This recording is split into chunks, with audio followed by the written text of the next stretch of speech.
Democratic candidate Dr. Raul Ruiz is running against Congresswoman Mary Bonomac for the newly drawn 36th Congressional District. Yesterday, we spoke with the Congresswoman about her stance on some key policy issues, and now it is Dr. Ruiz's turn. So, Dr. Ruiz, thank you so much for joining us and being our newsmaker today.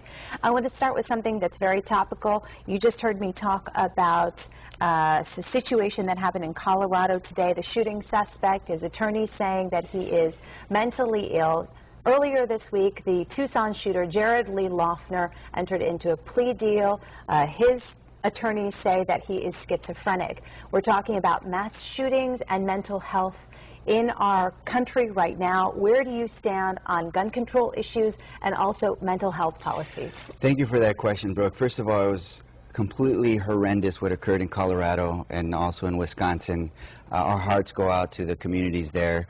When something like that happens, we all suffer because we're all connected as a country and as a community, as a nation. And my stance on gun control, Brooke, is that we don't need any new laws. We need to implement the laws and enforce the laws that we have on the books already. And California has one of the best examples of those laws. If the other states would have had laws like, they would not have had assault guns and the capacity to do that. In terms of mental health issue, you know, when something like this happens, this is a public health issue, and it is a mental health issue, and we need to start investing more in mental health.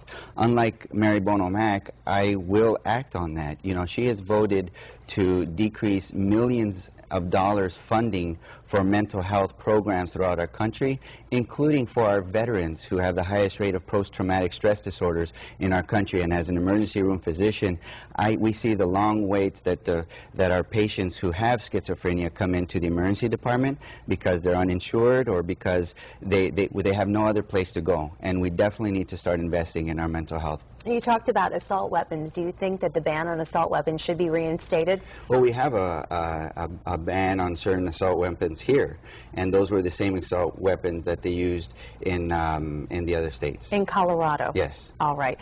You also mentioned health. You are a Harvard-educated physician.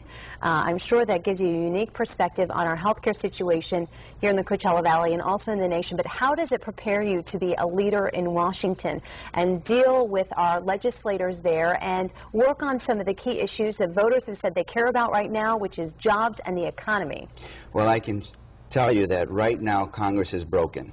And there's too many career politicians who focus on creating gridlock and being hyper-partisan and following their extreme partisan leaders than they are in finding solutions to the problems that we really care about.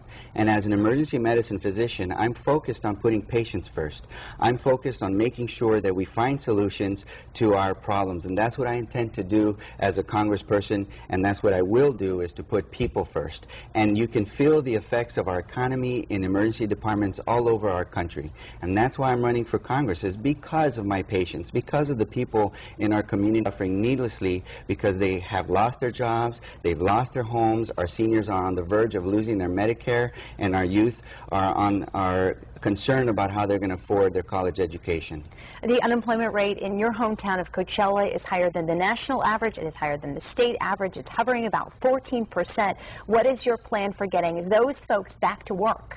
Well, it's not just the folks in Coachella, Brooke. It's the folks throughout our entire district. There's unemployment rates that are incredibly high and that are unacceptable in our area. That has occurred during Congresswoman Mary Bonomac's watch. And what we need to do first and foremost is we have to stop awarding companies who ship jobs overseas. Mary Bonomac has given tax breaks for corporations that ship jobs overseas. We need to focus on those jobs right here and right now. We need to focus on our small businesses. We have to really reevaluate how we do business in our state and also in our country, and reevaluate our regulations that we impose on our small businesses. Very quickly, because we're almost out of time, I'd like to know, do you support the President's plan right now to let those tax breaks for people earning more than $250,000 a year expire? No. I am for letting the tax breaks expire for those making $1 million and more. All right. Thank you so much, Dr. Raul Ruiz. We look forward to watching your campaign, and thank you for being our newsmaker. Let's turn it over to Patrick Evans, who is keeping track of our very warm weather. Pat?